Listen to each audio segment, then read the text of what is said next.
திருப்பரங்குன்றம் தீபத்தூண் பிரச்சனையை கையில் எடுக்கும் அண்ணாமலை. பாஜக மேலிடம் கொடுத்த மாநில அளவிலான புதிய பொறுப்புடன் அதிரடியாக களமிறங்கினார். தமிழ்நாட்டில் எண்ணி 2 வாரத்தில் செய்யப்போகும் அதிரடி சம்பவம். ஸ்டாலினுக்கு ஷாக் கொடுக்கும் அரசியல் ஆரம்பம். வணக்கம் நண்பர்களே. 2026 சட்டமன்ற தேர்தலில் தமிழ்நாட்டில் திமுக ஆட்சியை முடிவுக்கு கொண்டு வர வேண்டும் என்று டெல்லி மேலிடம் தயாராகிவிட்டது. அதற்காகவே அதிமுகவுடன் சேர்ந்து வலுவான கூட்டணியை உருவாக்கியுள்ளார்கள். அந்த வகையில் மகளிர் உரிமை தொகை 2000 ரூபாய் என்று எடப்பாடி பழனிசாமி மூலம் அறிவித்த டெல்லி மேலிடம் அடுத்து இன்னும் சில அதிரடி திட்டங்களை அடுத்தடுத்து அறிவிக்கப் போகிறார்கள்.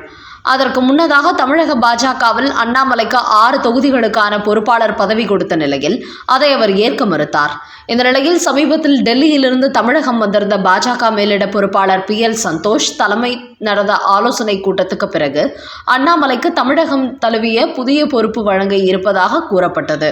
இந்த நிலையில் தற்போது அண்ணாமலைக்கு மாநில அளவில் சக்தி கேந்திரா அமைப்பை நிர்வகிக்கும் பொறுப்பு வழங்கப்பட்டிருக்கிறது.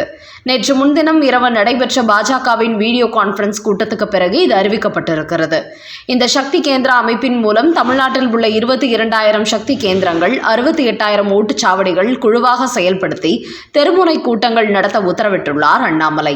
இந்த கூட்டமானது பிப்ரவரி 14ஆம் தேதி முதல் 28ஆம் தேதிக்குள் தமிழ்நாடு முழுக்க நடத்தப்பட உள்ளது.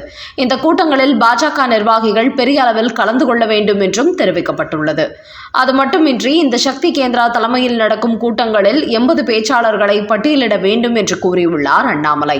இதை நடத்தும் ஒவ்வொரு சக்தி கேந்திராவுக்கும் உதவித்தொகை வழங்கப்படும் என்றும் அறிவிக்கப்பட்டுள்ளது. முக்கியமாக இந்த சக்தி கேந்திரா திருமுனை பிரச்சார கூட்டங்களின் போது என்னென்ன விஷயங்களை எடுத்து பேச வேண்டும் என்றும் சில முக்கிய விஷயங்களை பட்டியலிட்டு அனுப்பியிருக்கிறார் அண்ணாமலை. அதில் திருப்பரங்குன்றம் தீபத்தூண் பிரச்சனை இது இந்துக்களின் உரிமை பிரச்சனையாகும். ஆனால் இதற்கு திமுக அரசு எப்படி திட்டமிட்டு தடை போட்டது, தர்காவுக்கு ஆதரவாக செயல்பட வேண்டும் என்பதற்காக நீதிமன்றம் உத்தரவிட்ட பிறகும் MK ஸ்டாலின் அதை தனது அதிகாரத்தை பயன்படுத்தி எப்படி திட்டமிட்டு தடுத்தார் என்பதை இந்து மக்களிடம் கொண்டு சேர்க்கும் விதமாக இதில் தீவிர பிரச்சாரத்தை மேற்கொள்ள உத்தரவிட்டிருக்கிறார். அதையடுத்து திமுக அரசின் ஊழலை ஒவ்வொரு தொகுதிகளிலும் அந்தந்த திமுகவினர் என்னென்ன ஊழல்களை செய்துள்ளார்கள் என்பதை பட்டியல் போட்டு மக்களிடத்தில் தெரியப்படுத்த வேண்டும். அது மட்டுமின்றி அடுத்த தேசிய ஜனநாயக கூட்டணி ஆட்சிக்கு வரும்போது அந்தந்த தொகுதிக்கு என்னென்ன வளர்ச்சி திட்டங்களை கொண்டு வரப்போகிறோம் என்பதையும் அறிவிக்க உத்தரவிட்டுள்ளார். குறிப்பாக மீண்டும் தனக்கு மாநில அளவிலான பொறுப்பு கொடுக்கப்பட்டுள்ளதால் அண்ணாமலை உற்சாகமாகவும் சுறுசுறுப்புடனும் களத்தில் இறங்கியிருப்பதாக பாஜக வட்டாரங்களில் கூறுகிறார்கள். குறிப்பாக மீடியாக்களுக்கு பேட்டி கொடுப்பது, முக்கிய நகரங்களில் பிரச்சாரம் நடத்துவது என்பதை விட தெருமுனை கூட்டங்கள் என்பது அந்தந்த பகுதி மக்களை போய் சேரும். அதன் காரணமாகவே தற்போது பாஜக புத்திசாலித்தனமாக இந்த சக்தி கேந்திரா அமைப்பின் மூலம் திமுகவின் ஊழல் ஆட்சியை மக்களிடத்தில் கொண்டு சேர்க்கும் முயற்சியில் ஈடுபட்டுள்ளது. அதற்கு அண்ணாமலையை தலைவராக நியமித்திருப்பதால் இது பெரிய அளவில் தமிழக மக்களிடம் போய் சேர்ந்து 2026 ஆட்சி மாற்றத்தை ஏற்படுத்துவதற்கான முக்கிய பிரச்சாரமாக அமையும் என்று எதிர்பார்க்கப்படுகிறது. அடுத்த செய்தி. பாஜகவினால் பயந்து போன MK ஸ்டாலின் அதிகாலையில் செய்த திடீர் சம்பவம். திமுகவை திருப்பி அடிக்கப் போகும் டெல்லி. தமிழக முதலமைச்சர் MK ஸ்டாலின் திமுக ஆட்சிக்கு வந்த பிறகு தமிழ்நாட்டுக்கு எந்த ஆக்கப்பூர்வமான திட்டங்களையும் கொண்டு வரவில்லை. மாறாக கடந்த 4 ஆண்டு திமுக ஆட்சியில் 4.56 லட்சம் கோடி கடன் வாங்கியுள்ளார். இதுதான் அவர் செய்த மிகப்பெரிய நம்பர் 1 சாதனையாக இருக்க முடியும். இப்படி மகளிர் உரிமை தொகை குறித்த சில இலவச அறிவிப்புகளுக்காக இவர் பல லட்சம் கோடிகளை தமிழ்நாட்டின் பேரில் கடனாக வாங்கி கொண்டிருக்கிறார். இப்படி தனக்கு இலவச அறிவிப்புகள் கொடுப்பதற்கு பணம் தேவைப்படுவதால் மத்திய அரசு தமிழ்நாட்டுக்கு நிதி தரவில்லை என்று பொய் பிரச்சாரம் செய்து வருகிறார். மேலும் 2021 சட்டமன்ற தேர்தலில் வெற்றி பெற்றதுமே மகளிருக்கு 1000 ரூபாய் உரிமை தொகை கொடுக்கப்படும் என்று கூறிய MK ஸ்டாலின் அதை 2 ஆண்டுகளுக்கு பிறகுதான் கொடுக்க தொடங்கினார். அதோடு குறைவான மகளிருக்கு மட்டுமே கொடுத்தவர் தேர்தல் வரப்போகிறது என்றதும் மேலும் புதியவர்களை சேர்த்தார். ஆனால் இப்போது தேசிய ஜனநாயக கூட்டணி வெற்றி பெற்றால் மகளிருக்கு உரிமை தொகை 2000 வழங்கப்படும் என்று சமீபத்தில் எடப்பாடி பழனிசாமி அறிவித்தார். இது திமுகவுக்கு கடுமையான அதிர்ச்சியை கொடுத்தது. நாம் 1000 கொடுக்கும் போது தேசிய ஜனநாயக கூட்டணி 2000 கொடுத்தால் ஒட்டுமொத்த மகளிரும் அவர்கள் பக்கம் திரும்பி விடுவார்களோ என்று தடுமாறி கொண்டு வந்த MK ஸ்டாலின் இன்று காலை மீண்டும் திமுக ஆட்சிக்கு வந்தால் மகளிருக்கு 2000 ரூபாய் உரிமை தொகை வழங்கப்படும் என்று அறிவித்திருக்கிறார். அது மட்டுமில்லாமல் இன்னொரு பொய்யான செய்தியும் வெளியிட்டுள்ளார். அதாவது தேர்தல் வரப்போவதால் முன்கூட்டியே அடுத்த 3 மாத உரிமை தொகை மட்டுமின்றி கோடைக்கால சிறப்பு தொகையாக மேலும் 2000 ரூபாய் சேர்த்து மகளிர் உரிமை தொகையை வழங்கி வரும் பெண்களுக்கு மொத்தம் 5000 ரூபாயை பிப்ரவரி 13ஆம் தேதியான இன்று அவர்கள் வங்கிக் கணக்கில் செலுத்த இருக்கிறார். ஆனால் தேர்தல் நடத்தைகள் நடைமுறைக்கு வரும்போது எந்த கட்சியாக இருந்தாலும் புதிய திட்டங்களை நடைமுறைப்படுத்த முடியாது. ஆனால் மு.க. ஸ்டாலினோ மத்திய அரசு தடை செய்வதனால் தான் மகளிருக்கு கிடைக்க வேண்டிய தொகை கிடைக்காமல் போய்விடக் கூடாது என்றுதான் முன்கூட்டியே அளிப்பது போன்ற ஒரு பொய் செய்தியையும் வெளியிட்டுள்ளார். அந்த அளவுக்கு தமிழ்நாட்டு மக்களின் மீது இவருக்கு அக்கறையாம்.